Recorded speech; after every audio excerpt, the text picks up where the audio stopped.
Ang mabuting balita ng Panginoon ayon kay San Juan.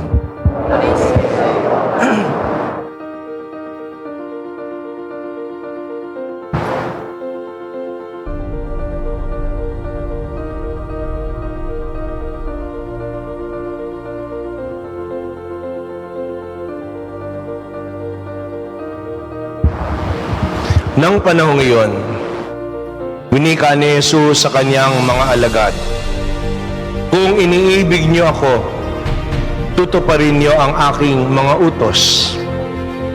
Dadalangin ako sa Ama at kay bibigyan niya ng isa pang patnubay na magiging kasama ninyo magpakailanman. Ang umiibig sa akin ay tutupad ng aking salita. Iibigin siya ng aking Ama, at kami sa Kanya at mananahan sa Kanya. Ang hindi umiibig sa akin ay hindi tumutupad sa aking mga salita. Hindi akin ang salitang narinig niyo, kundi sa Amang nagsugo sa akin. Sinabi ko sa inyo mga bagay na ito samantalang kasama pa ninyo ako. Ngunit ang patnubay, ang Espiritu Santo na susuguin ng Ama sa pangalan ko, ang siyang magtuturo sa inyo ng lahat ng bagay at magpapaalala ng lahat ng sinabi ko sa inyo."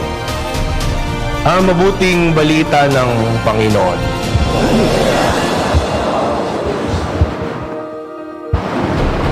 Magandang umaga po sa inyong lahat. So, happy fiesta.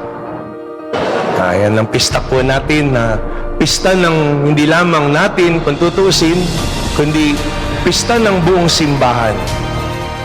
Dahil ang linggo po ng Pentecostes ay itinuturing nating kaarawan ng simbahan. Sa mga pagbasa mula sa una ay naririnig natin kung paanong binigyan ng katuparan ng pinangako ng Panginoon bago pa man din siya namatay at muling nabuhay.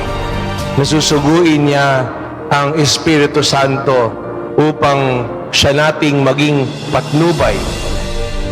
Kaya nga, hindi lamang happy fiesta, batiin niyo po yung katabi niyo, happy birthday. Yan. Dahil yan ang common na birthday natin. Kung yung December 25 birthday ni Jesus, yung September 8 birthday ni Mama Mary, yung Pentecost, yan ang kaarawan natin. At dahil dyan, naghahari na lubos sa atin yung pagmamahal. Dahil dyan, nasasabi natin sa bawat isa, titigan mo nga uli yung katabi mo, kapatid. Diba na? Dahil lahat tayo ay pare-parehong mga anak ng Diyos. Ang mga pagbasa po natin, pagpapansinin po natin mula sa simula, binabanggit yung Espiritu. Sabi ng Panginoon, pagbalik niya sa Ama, susuguin nila ng Ama ang Espiritu. At ito ang ating magiging patnubay. Ito ang ating mga magiging taga-aliw. Ito yung ating magiging kasama. Kaya nga po, kapag tayo nagtatanda ng pananampalataya, pag sinabi nating Ama, nilalagay natin sa noo kasi siya pinagmulan ng lahat. Siya nakaisip ng lahat. Pag sinabing sa anak, nilalagay natin sa tiyan. Dahil ang Panginoong Yesus ay nagkatawang tao. At ang Espiritu Santo, dinadaiti natin yung ating mga daliri o kamay sa ating balikat. Dahil ang Espiritu Santo ang tutulong sa atin. Yan ang kabalikat natin, yan ang katabi natin, kasama natin para pagtagumpayan natin ang mundo. Sa mga pagbasa at sa Ebanghelyo, maririnig natin kung paanong pinupuspos ng Espiritu Santo ang mga apostol at ang mahal na birhen. At ang pangako na yan ay hindi lamang para sa kanila, kundi para sa atin na sambayanan ng Diyos. Para sa atin na mga anak ng Diyos. Hindi espiritu ng kaalipinan, kundi espiritu ng pagiging anak. Ngayon ang tanong po ay, paano tayo pinaghaharian ng Espiritu na yan? Tingnan nyo nga yung katabi nyo. Ano kayang Espiritu ang bumubuhay dyan? Di ba pa nagbukas po kayo ng soft drinks? Pagka yung soft drinks, may Espiritu. Di ba? Tapos iinumin mo yan kasi alam mong yun yung tunay na soft drinks. Dahil puno ng Espiritu. Pero pagka binuksan mo, sosoli mo doon sa tindera, sumingaw na. Di ba? Wala ng Espiritu. Ngayon ang tanong na lang po na maiiwan, ano nga bang Espiritu yung bumubuhay sa atin? Ano nga ba yung Espiritu na nagbibigay ng halaga sa atin? Pinaalalahanan po tayo ng Panginoon at ng mga apostol. Kung ang Espiritu ng sanlibutan ang umiiral sa atin, mamamatay tayo. At ano yun? Yung bang Espiritu na bumubuhay sa iyo ay yung kayamanan, kapangyarihan, katanyagan, kalakasan, kagandahan. Yan ba yung mga bagay na pinagkakaabalahanan mo at lagi mo iniisip? Yan ba yung mga bagay na pumupuno sa iyo? Diba? Pag tinignan ka ng katabi mo, ano nga ba nakikita kagad sa iyo? Nakikita ba yung panlabas na anyo mo? Nakikita ba yung mga kasuotan mo, kayamanan mo, o kapangyarihan mo? Kung yan yung mga bagay na bumubuhay sa atin, mamamatay tayo. Bakit? Kasi lahat ng yan ay may katapusan. Hindi lagi kang may kapangyarihan, hindi ka laging magiging malakas, hindi ka laging magiging maganda, hindi ka laging magiging masaya o kaaya-aya at lahat. Kaya hindi ka mabubuhay ng ganap. Diba, pag titingnan niyo yung Senado, hanggang ngayon, hilong-hilo sila. Itutuloy ba yung impeachment na yan o ganyan? Oh. Hindi nila alam kung sino ba talaga sila. Kasi daw, sayang daw yung pera, kasi daw, meron naman daw ayaw, meron naman daw i-dismiss. Pag tinignan niyo po, ano ba talaga yung kinatatakutan mo? Utang na loob, kapangyarihan, popularidad, boto, lahat. Pero pag tinignan niyo po, isa lang naman yun eh. Ang Espiritu ng Diyos ay katotohanan, katarungan at pag-ibig. Pag tinuloy mo yan dyan, mapapatunayan kung ano talaga yung totoo. Yan ba'y kasinungalingan? Yan ba'y katotohanan?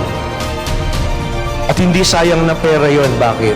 Kasi hindi lang siyang may intelligence fund. Kaya siguro natatanga yung Pilipino kasi napunta lahat sa intelligence fund. Kaya merong katungkulan na ang piliin mo na bubuhay sa'yo, ang Espiritu ng Panginoon. Kung ang Espiritu ng sanlibutan ng mamamayani sa atin, hindi tayo makakikilos ng tama. Kahit alam mo kung ano yung mabuti, kahit alam mo kung ano yung totoo, kahit alam mo kung ano yung pag-ibig, pipi ka, lampa ka. Hindi ka makatitindig sa pananampalataya. Hindi ka dadalhin yan sa kabilang buhay. Kaya nga po, ang Ebanghelyo, yan ang paanyaya sa atin. Na mapuno tayo ng Espiritu ng Panginoon. Ang unang simbahan, pag tinignan po natin, pag naririnig kasi na bumaba ang Espiritu Santo at nakapagsalita sila sa iba-ibang wika, nagkaroon sila ng pagkakaunawaan, ang iniisip kagad natin yung paghahari ng Diyos ay yung bang para lagi kang nakalutang, para ka laging Alleluia, Gloria. Pag binasa niyo po ang aklat ng Gawa ng mga Apostol, yun ang kwento ng simbahan. Basa po kayo ng Bible at babasa po kayo sa New Testament. Simulan niyo po kay St. Luke. Kasi yung si St. Luke, sinulat siya para kay Teofilo, sa tao na nagmamahal sa Diyos. At sa Ebanghelyo ni San Lucas, kinukwento niya doon, anong istorya ng Panginoon? Pagsilang, pangaral, buhay, paghihirap, kamatayan, muling pagkabuhay, pagpanik sa langit, pagsusugo sa mga apostol. Pero volume 1 po yun. Ang volume 2 po ni St. Luke, Acts of the Apostles. At doon matutunghayan naman natin yung part 2. Yung sinugo ng Panginoon na simbahan, isisilang sa pagbaba ng Espiritu Santo sa mga apostol at mahal na birhen. At mababasa din natin kung paanong mangangaral sila, magtuturo, at maski sa bawat isa magtutuwid. Makikita natin si St. Paul, si St. Peter, magtatalo yun. Pagagalitan ni St. Paul, si St. Peter, ikaw, pakitang tao ka.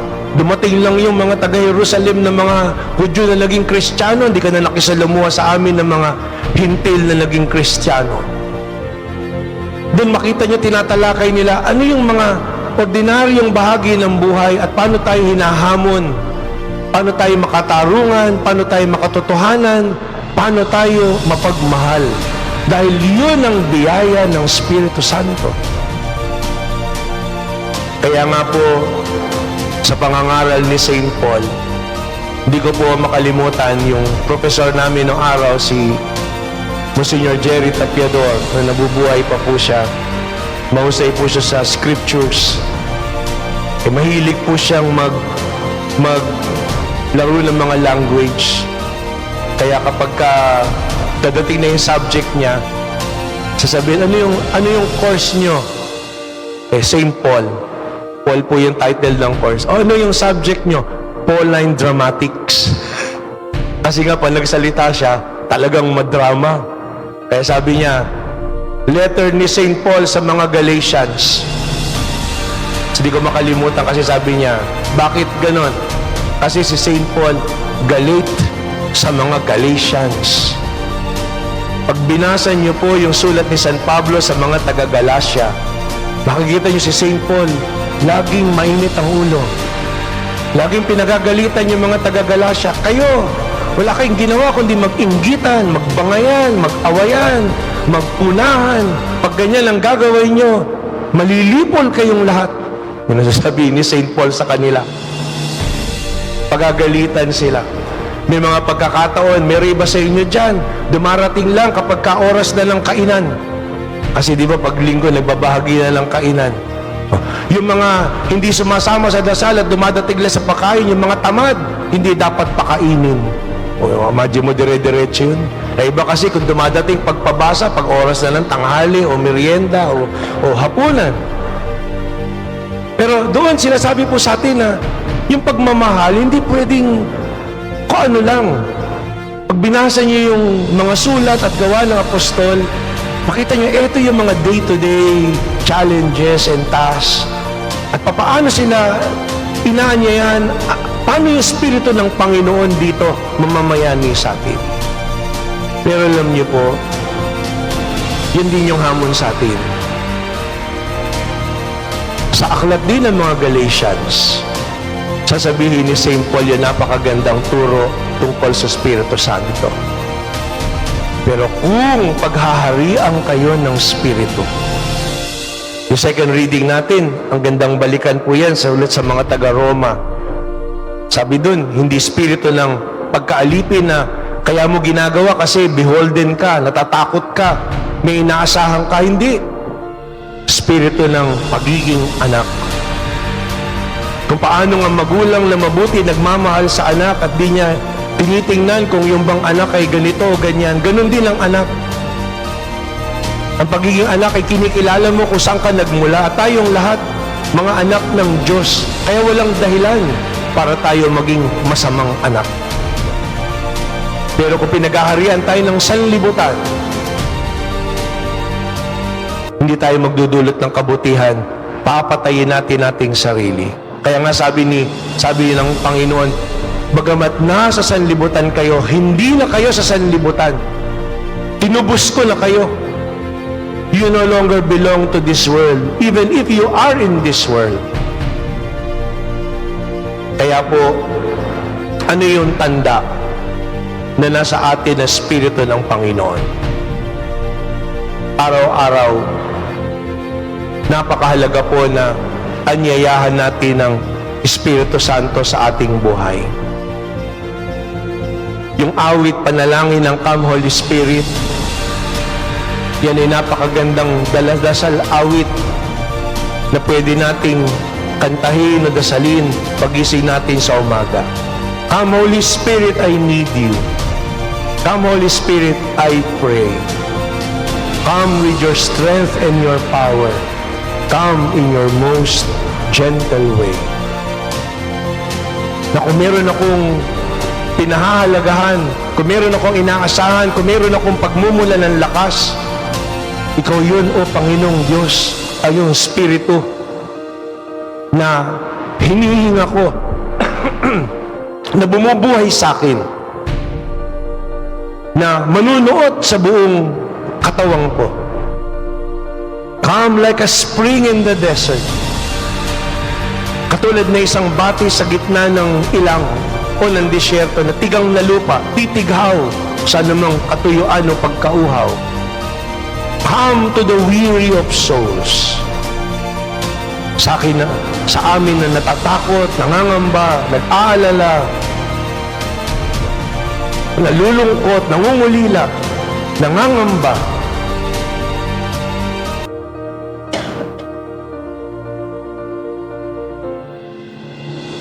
Come with your strength and your power. Come in your most special way. Sa iyong sariling kalooban at kaparaanan. Araw-araw, lagi po sinasabi sa inyo, parang sirang plaka. Yan ang una nating gawain sa umaga. Ang mundo, napakalakas ng mga pananaig ng sanlibutan. Kaya ang daming mga tao pinanghihinaan ng loob. At maraming tao pinanghihinaan ng loob kasi kinakaya nila sa kanilang sarili. Hindi natin kakayanin. Ang tunay na kalakasan at katatagan ng kalooban natin para maharap natin ang lahat ay sa pag-anyaya at pagtanggap sa Espiritu Santo sa ating buhay. Araw-araw ang lahat ng babalikatin natin, hindi natin matatakasan, haharapin natin. Pero kung kanina umaga, yung kagad na inisip natin, hanggang ngayon, tarantang-taranta pa tayo. Pero kung kanina umaga, nandun, dinaman natin ang Panginoon, pinatuloy natin sa ating buhay, wala tayong hindi pagtatagumpayan. Ituturo sa atin ng Espiritu ng katarungan, ng katotohanan, ng pag-ibig ng Diyos. Yan ang pananahan ng Diyos sa atin. Kaya nga po, yun yung sinasabi ng Panginoon na gusto niya tayong maging perpekto. Gusto niya tayong maging ganap. Pero yung perpekto, hindi ibig sabihin wala tayong pagkukulang o pagkakamali. Dahil alam naman ng Diyos, di tayo perpekto. At hindi perpekto ang Diyos dahil wala siyang pagkakamali o pagkukulang. Perpekto ang Diyos dahil siya ay pag-ibig. Yun ang katotohanan. Yun ang katwiran. Yun yung katarungan. Yun yung tama. Kaya pag sinabi ng Panginoon, He wants us to be perfect, ang gusto ng Panginoon, He wants us to be faithful. At yung maging ganap ay mapuspos ng pag-ibig ng Diyos. At yun yung pagpapanibago na ginagawa natin sa ating sarili. Sabi ni St. Paul sa mga taga-Galatians, pagkaraan niyang pagsabihan at lahat, paunawa sa kanila na sinisira niyo ang buhay niyo kung nabubuhay kayo na puspos ng sanlibutan. Pero kung paghaharian kayo ng Espiritu, sabi niya ang bunga ng Espiritu, alam po natin yan, nandun sa ating, tarpaulin natin. Ano yung fruits of the Spirit? Maganda po yun. Type nyo sa cellphone, fruits of the Spirit. Lilitaw po yan, Galatians. Ano yun? Love, joy, peace, patience, kindness, goodness, faithfulness, gentleness, self-control. Yung malilinaw ang mata, nababasa pa nila. Every day, nagdadasal tayo sa umaga, inayati Espiritu Santo, punuin tayo. Mamayang gabi, magdadasal tayo uli. Balikan nyo itong maghapon. Yun lang yung simpleng tanong. Love. May napadamahan ba ako ng pag-ibig sa araw na to? Pag nakikita ko ng kapwa ko, nararamdaman ba yung pagmamahal? Diba? Tingnan mo nga yung katabi mo. Yan ba ay kamahal-mahal? Hindi mamahalin. Ha? Iba po yung mamahalin dahil maraming borlolo yun eh. Yung kamahal-mahal. Kaya pagkaraan ng love, joy. Kasi dahil nararamdaman yung pagmamahal, makita mo lang yun, masaya ka na. Di ba? O baka mamaya marinig mo pa lang, nasora ka na. Tapos dahil masaya ka, panatag ka. Eh pag yun nagmamahalan, kahit naman di mag-usap yun, basta magkasama lang. Di magkakaibigan. Hindi naman sa lahat ng pagkakataon, daldalan yan. Makita mo, parang nagsasaya ng oras, magkasama. At bakit? Kasi nandun yung joy. At bakit hindi ka naiinip? Kasi nandun yung peace. Panatag ang kalooban mo. So, ang ganda. At bakit? Kasi nandyan yung kagandahang loob, nandyan yung kabutihang loob. Yun ang magandang tingnan natin. O baka mamaya, pag ikaw nakita ka na, narinig pa lang ang pangalan mo, nagdidilim na yung mundo ng mga tao. Yung malangya na yan, yung masamang loob na yan, yung masamang hangin na yan, yung masamang spirito na yan, huwag nating sayangin po. Napakaikli ng buhay. Kaya nga pag tinignan niyo po doon sa dulo, ano sabi? Self-control. Diba? Tingnan mo nga yung katabi mo. Bakit mo minamahal yan? Padre, ako po yung nagtitimpi lang. Pero ba't ka magtitimpi? Kasi mahal mo. Kung minsan, inis ka na. Pero hindi. Bakit? Kasi kaya, pagka yan hindi na kumibo, may sakit na yan. Mas malulungkot ako. Kaya magtitimpi ako. Magtsatsaga ako. Self-control. That's how the Spirit dwells in us. Kaya makita niyo po, hindi ibig sabihin mawawala lahat yung mga dadaanan at pagsubok. Nandun lahat. Pero wala tayong hindi pagtatagumpayan dahil sumasa atin ang Diyos. Hindi po madali. Meron tayong mga kahinaan at kakulangan. Bukas natin sa Panginoon yun. Lord, tulungan niyo po ako. Lord, pagtagumpayan ko po yung mga takot na yan.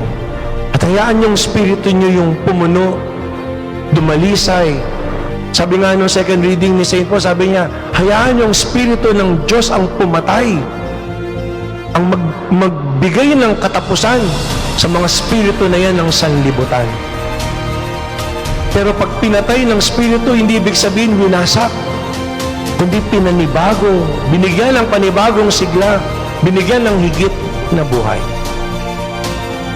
Nawa, sa pagsasara natin na ito ng Pasko, ng muling panahon ng Pasko, ng muling pagkabuhay ng Panginoon. At pagbalik natin sa karaniwang panahon, hindi po ibig sabihin, balik na tayo sa mga dating gawi o mga dating pag-uugali. Katulad ng mga apostol, lagi tayong maging puno ng kagalakan na yan. Lagi tayong maging kaisa ng Espiritu sa pamamagitan ng ating matyaga at tapat na pagdadasal. Every day, lagi tayong maglaan ng oras. Lagi tayong magtipon na mag-anak ng mga kaibigan natin para sa pananalangin. At sa araw ng linggo at sa iba pa mga espesyal na pagkakataon, magsimba tayo. Dahil hindi lamang sinusugo sa atin ng Espiritu sa mga sakramento ng binyag at kumpil na tinanggap natin, kundi patuloy na binabahagi ng Panginoon ang mismong katawan at dugo niya, kumpleto, espiritu niya, sa pamamagitan ng banal na Eucharistia.